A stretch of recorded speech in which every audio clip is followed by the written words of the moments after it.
Today's Avyakt Murli of 3rd November 2024. The original date of the Murli is 25th October 2002. And Baba is talking about the royalty of purity being the basis of Brahmin life in today's Murli. Baba talks about purity and how we souls are the ones who have this royalty of purity eternally and throughout the cycle. Is describing that, and then he goes into the depths of purity as to how to practically maintain that purity in our life and how to become those who reveal Baba. So Baba has given two main affirmations. One is that we consider ourselves as that I am a goddess of tolerance. I am Devi or Devta of tolerance. And the second one Baba gave is that let the Father be seen through me,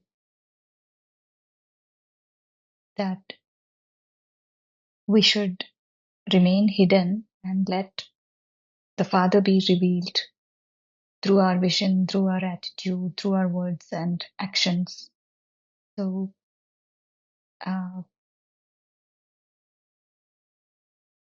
and the second one Baba gave is that.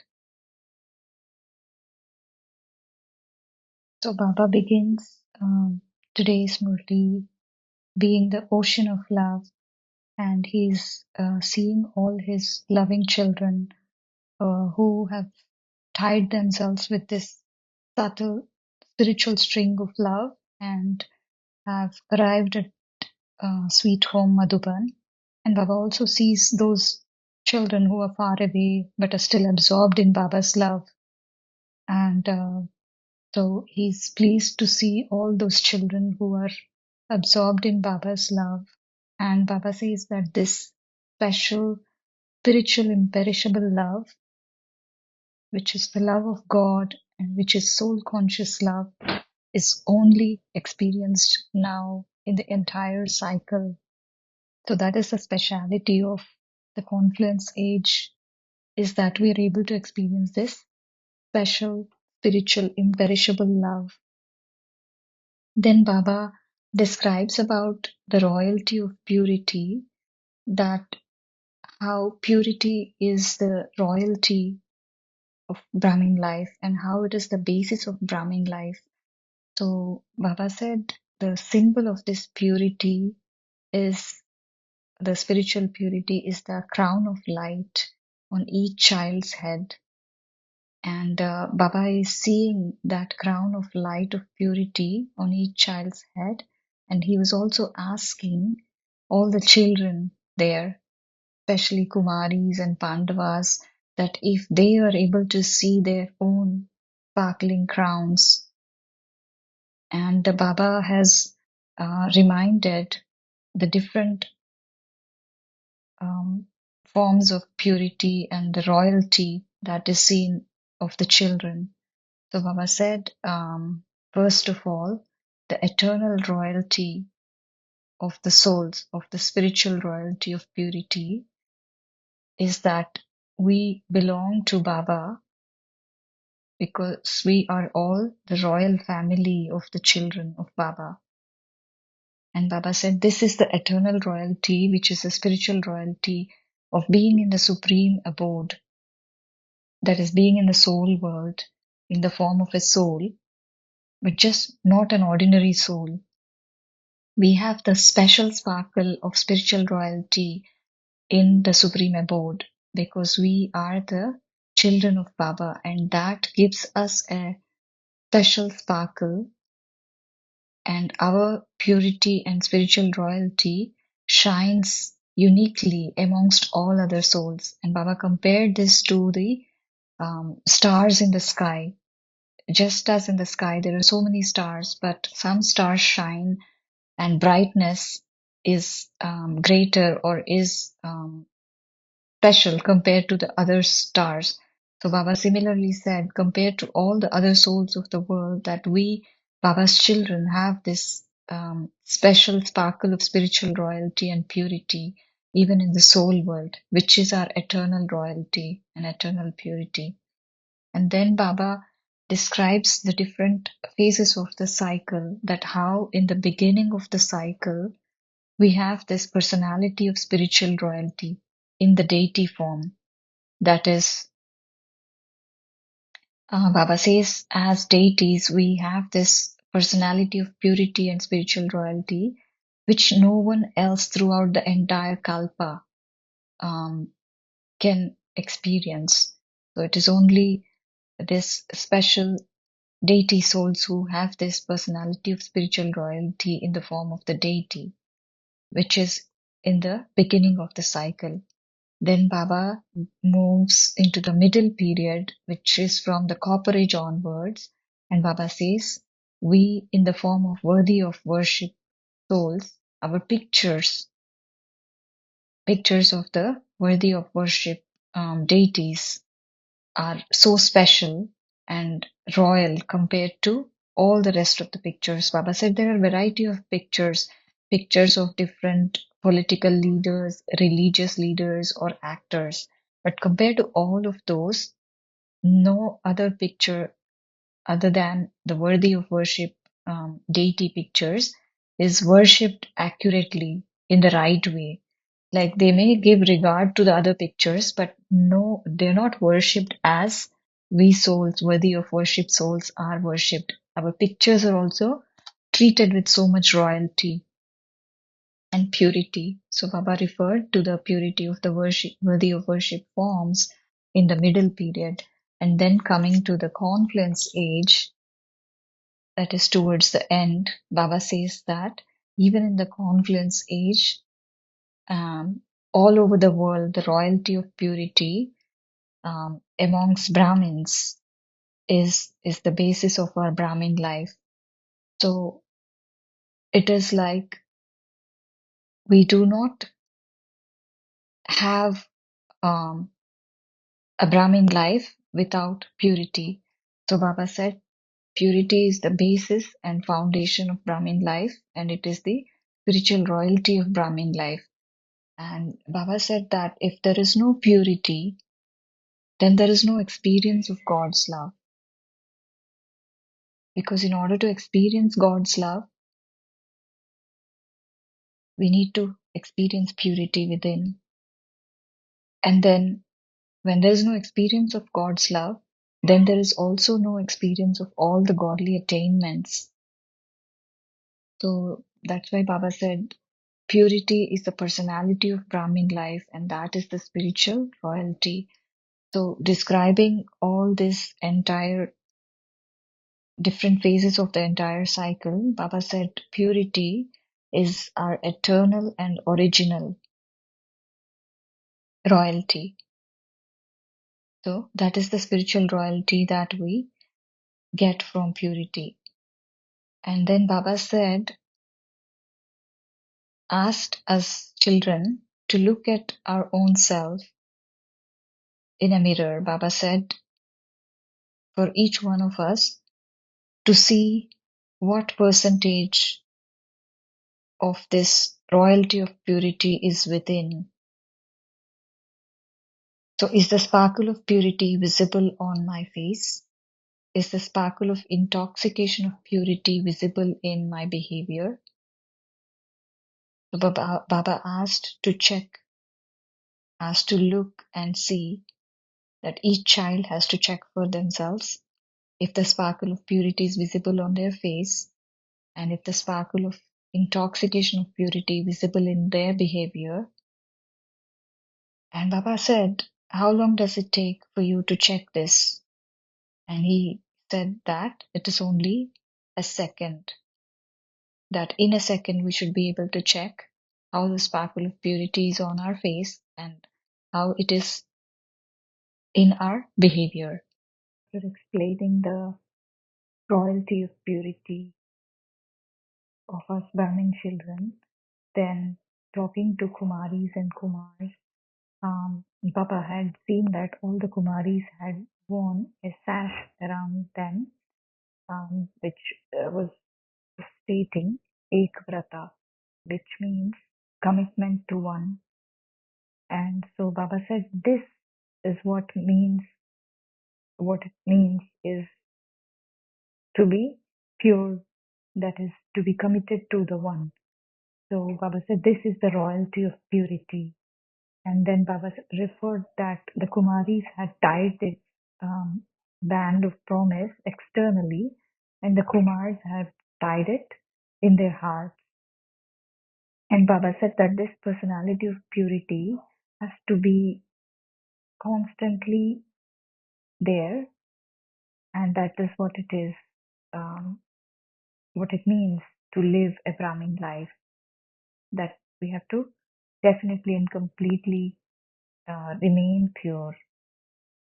And then Baba said that uh, and Baba said the meaning of that Ekvrata is what is the royalty of purity, that is being committed to the one. And Baba referred to the tying of the band, that the Kumaris have tied it externally of this band of promise to Baba, and that Kumars have tied this band of promise in their hearts. And Baba said this personality of purity um, has to be there constantly and always in the Brahmin life. And Baba said, if you ever become slack after going out from here, then Baba will send pictures, the photos that were taken on that day on the TV, so that children are able to remain strong even after going out. Then Baba talks about how to um, reflect this purity in practical life, that how our attitude, vision, and actions be, and how will they reflect the purity that is there. So Baba said, the attitude of purity means it is to have good wishes and pure feelings. And uh, having a pure vision is to see everyone in soul conscious form or the angelic form. And to have purity in actions, Baba said, is to constantly give happiness and receive happiness. So Baba said, this is the um, dharana of purity that Baba is expecting, or that is to be seen in us children. That is to have an attitude of purity, meaning to have good wishes and pure feelings in our attitude for all, and to have a pure vision, meaning that is seeing everyone in the soul conscious form or angelic form, and then purity in actions, meaning giving happiness and receiving happiness through our actions. So Baba is referring to these principles or these practical aspects as the dharana of purity. So this is the broader definition of purity Baba has given in today's Murli as to how purity is reflected in our attitude, vision, and action. And so Baba said we have to maintain this purity no matter what happens, what situation comes or what someone does to us. We have to maintain this dharana of purity in our practical life, in our attitude, in our vision and action. So Baba said, no matter whatever someone does, even if they're insulting us, causing us sorrow, what is our duty? Our duty is to maintain or um, have this purity in our Brahmin life. And what is our duty? Baba said that our duty is to follow the Father. It is not to follow the one who is causing us sorrow. And then Baba said, referred to Brahma Baba, and Baba asked us this question, that what did Father Brahma do? Did he cause sorrow or give happiness? So Brahma Baba is our reference point, and so Baba has asked us as to, did Brahma Baba give anyone sorrow, or did he give happiness to all? And so Baba then asked us, as Master Brahmas, as Brahmin souls, what is our duty? What do we have to do now? And then Baba is asking us children again, that if someone causes us a lot of sorrow, or if someone insults us a lot, then would you feel it? If they had given a lot of sorrow or insult a lot, then would you get hurt a little? Would you feel a little about it or not? Baba is asking us question. And then Baba has specifically asked this question of feeling, getting that feeling when somebody insults or when somebody um, gives sorrow. If the Kumaris feel it, then Baba himself says a little perhaps. And then Baba is asking us children that our duty is to not follow that, the one who is giving sorrow, but our duty is to follow the Father. So Baba is saying, when we are facing such a situation that somebody is giving us sorrow or somebody is insulting us, Baba is asking us to think as to, what is my duty? Okay, the other person is giving me sorrow, or the other person is insulting me, but we have to pause and think as to what is my duty in this situation, in this scenario. Then Baba is saying, for us not to forget our own duty by looking at the duty of others. The other's duty in the drama at that time may be to give us sorrow, maybe to insult us. But then Baba is asking us to think and not forget our own duty by looking at others. So Baba said that if other person is insulting you, then we have to just become a Devi of tolerance. That is, we have to become a Devi or Devta of tolerance. And Baba said that it is through tolerance that, with our power of tolerance, the one who insults us will embrace us. So Baba said that tolerance has that much power that it can transform the other person also. And so Baba has given us the swaman, or the affirmation, that I am a Devi of tolerance, or a Dev of tolerance. That is, I am a goddess of tolerance. So Baba is asking us to constantly have this awareness of being a deity of tolerance.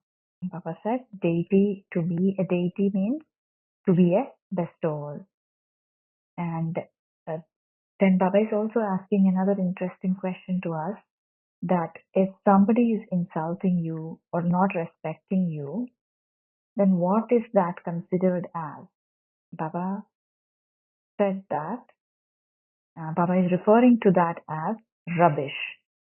And then he's asking us children to think and answer, is it not? Is it not rubbish? Is it something good? If they're insulting you, if they're saying bad things about you, if they're not respecting you, would you consider that as rubbish, or would you consider something as good? Then Baba is asking the next question to us children. If you consider it as rubbish, then why do you take it? So Baba is giving all different examples as to what is all to be considered as rubbish. Baba is saying, if someone doesn't respect you, if someone insults you, if someone swears at you, and if someone disturbs you, are all of these considered as something good? Then if we know they are not good, then Baba is asking us, then why do we take it? Baba is saying that you take a little and then think, I should not have taken that. So first we take it without thinking, and then we later think, I should not have taken that. So Baba is saying, now don't take it. So to take it in a sense, to accept when they're giving us something bad, when they're giving us rubbish. It means Baba is saying that we imbibe it in our mind and we feel it in our mind. We tend to absorb it. So Baba is saying, when you know that it is rubbish, why do you take it?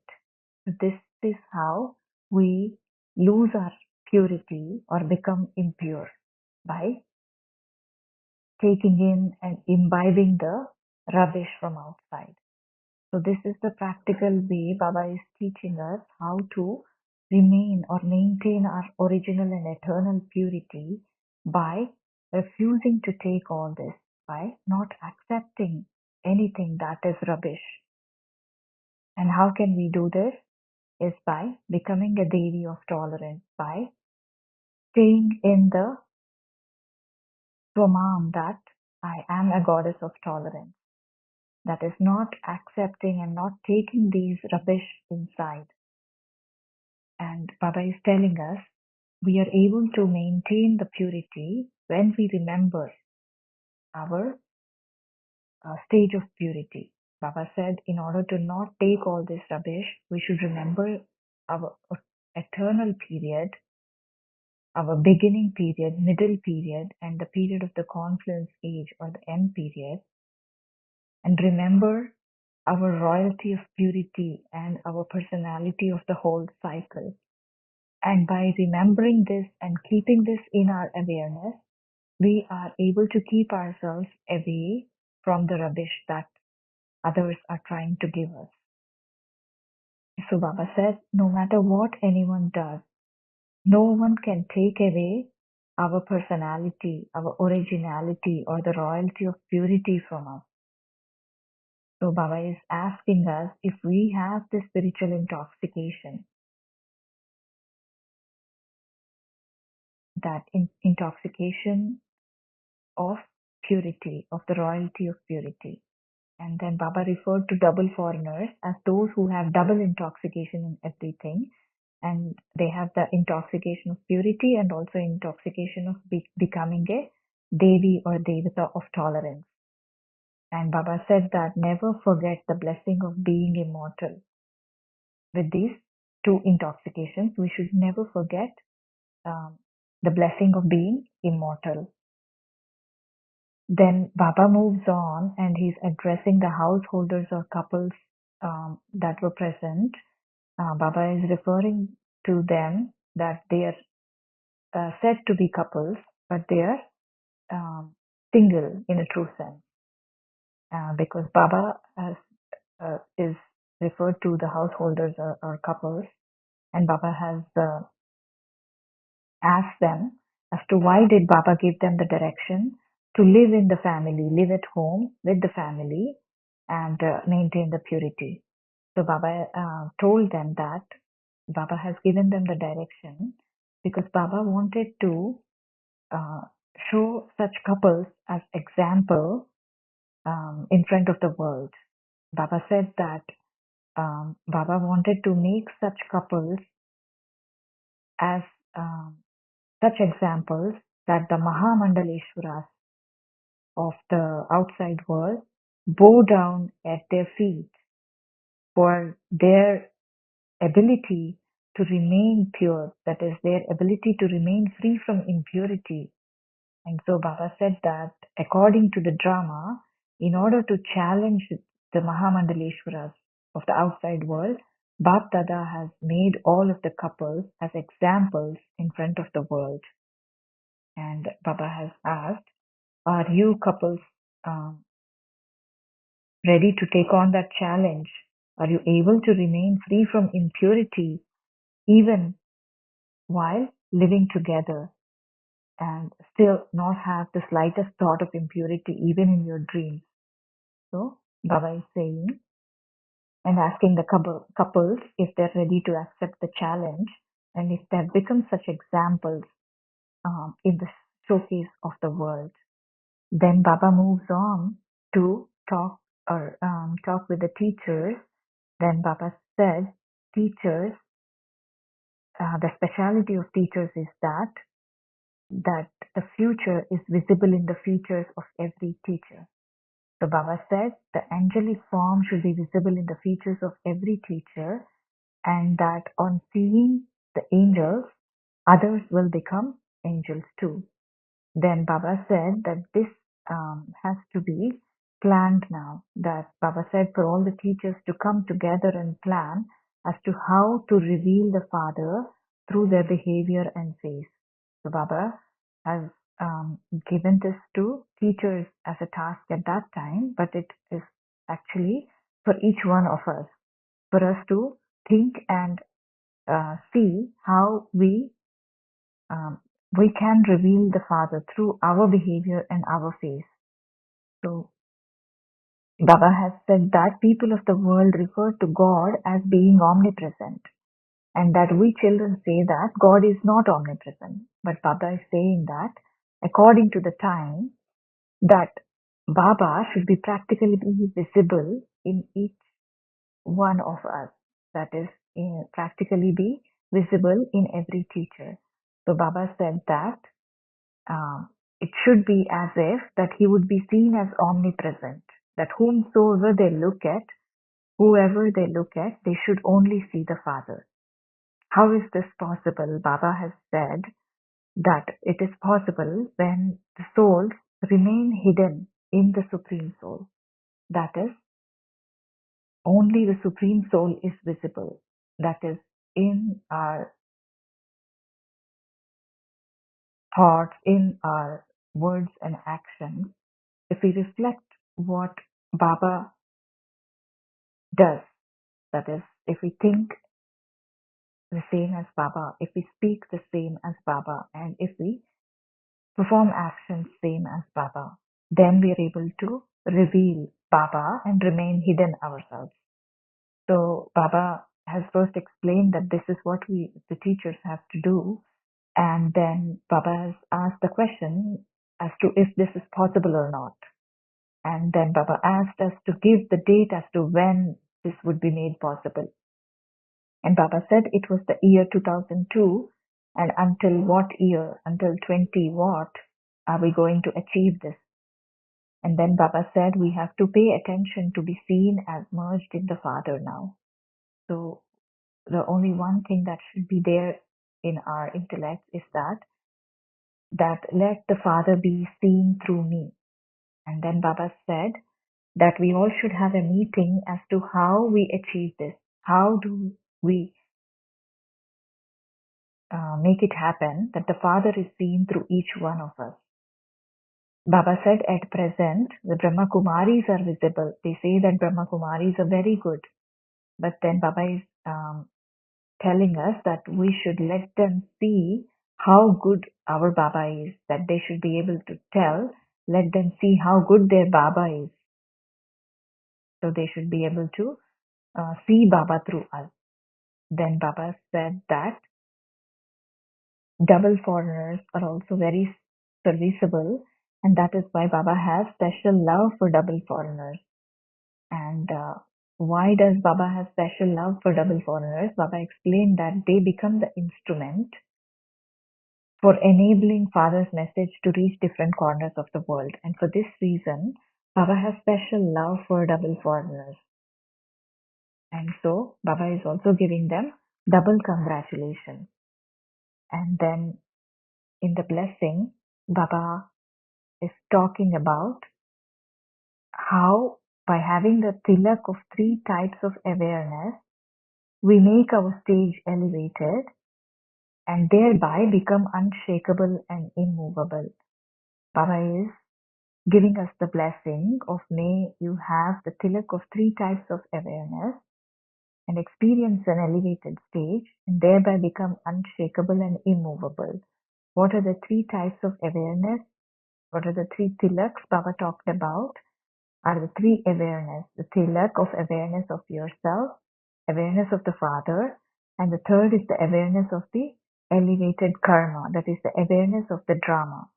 Baba said that when we are constantly aware of all these three types of awareness, that is when we have these three tilaks, then it is possible for us to maintain an elevated stage all the time. Because Baba said, along with the awareness of the self and the father, we also need to have the awareness of the drama or the elevated karma. It is essential for us to have the knowledge of the drama in order to remain free from any fluctuation. It is only with the knowledge of the drama that we are able to remain immovable and unshakable. So that is why Baba said we need to have the tilak of these three types of awareness, and only with that we are able to maintain that stage of elevated stage and also remain unshakable and immovable. And in the end, in the slogan, Baba is asking us to maintain an alaukic vision and maintain a cool mind and an intellect that is merciful. Cha Om Shanti.